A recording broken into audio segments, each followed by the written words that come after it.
Bharatiya Janata party 3 राज्यों में bumper जीत के बाद क्या जो इंडिया अलायंस जो गठबंधन बनाई गई थी उसमें भी फूट हो सकता है।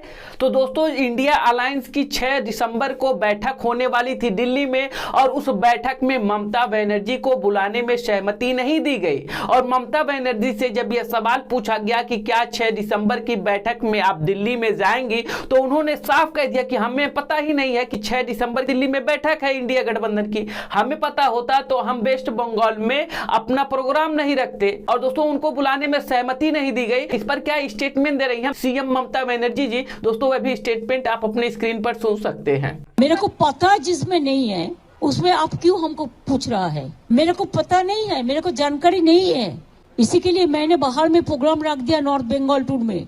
उधर में हमारा 6-7 दिन का प्रोग्राम है।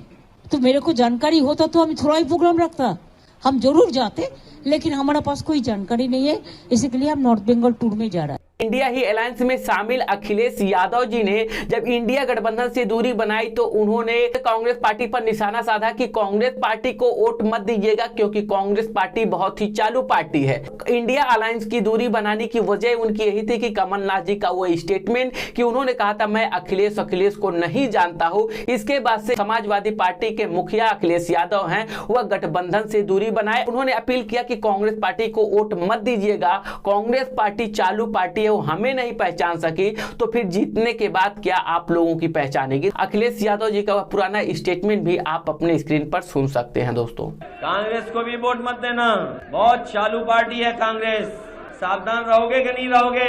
सर जी बेबंद में दुखी थे, कांग्रेस ने धोखा दे दिया। अरे जब हमें धोखा दे दिया तो तुम कहाँ के वंशज हो? हमें पहचाना ही नहीं। भाई जिनकी उम्र 80 साल हो वो कैसे पहचानेंगे आप? ये गलती हमारी है कि 80 साल के लोगों पे हम लोग भरोसा कर लिए कि वो हमें पहचान रहे होंगे। इस वक्त सबसे ज्यादा चर्चे में है कि राजस्थान में भारतीय जनता पार्टी किसको सीएम की चेहरा बना सकती है। तो दोस्तों, इसमें पहले नंबर पे आते हैं बाबा बालकनाथ। राजस्थान के अलवर के तिजारा सीट से वह सांसद हैं और उन्हें इस वक्त दिल्ली में बुलाया गया है। और दिल्ली में लोकसभा परिषद के सामने कांग्रेस के सांसद अधीर रंजन चौधरी ने भी कहा नए सीएम बनने वाले बाबा बालकनाथ हैं, और उनसे सवाल पूछा कि जीतने के बाद आप क्या पहली काम करेंगे राजस्थान के अंदर। तो इस पर क्या स्टेटमेंट दे रहे हैं बाबा बालकनाथ, दोस्तों वह भी आप अपने स्क्रीन पर देख सकते हैं। आपने नया सीएम बन रहे हैं ना सर, सीएम बनते ही पहला काम क्या करेंगे? अरे भाई, राजस्थान के सीएम बनते हैं।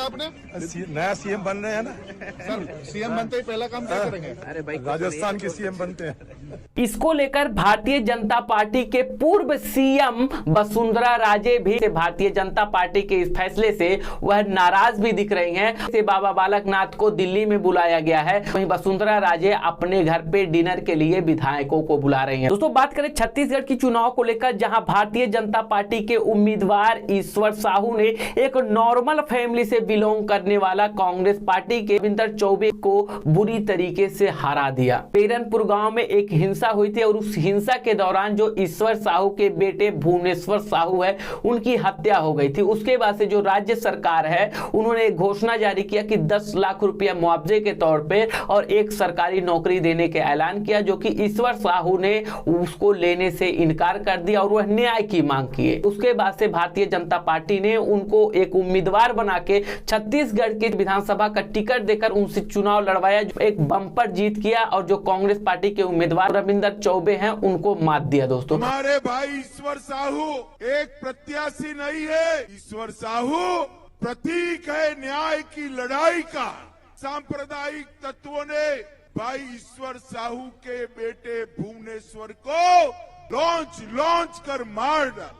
साहू जी को चेक लेकर गए, नौकरी लेकर गए, कहा कि आप न्याय की मांग मत करो। भुवनेश्वर साहू को न्याय दिलाने की जिम्मेदारी हमारी है, हमारी।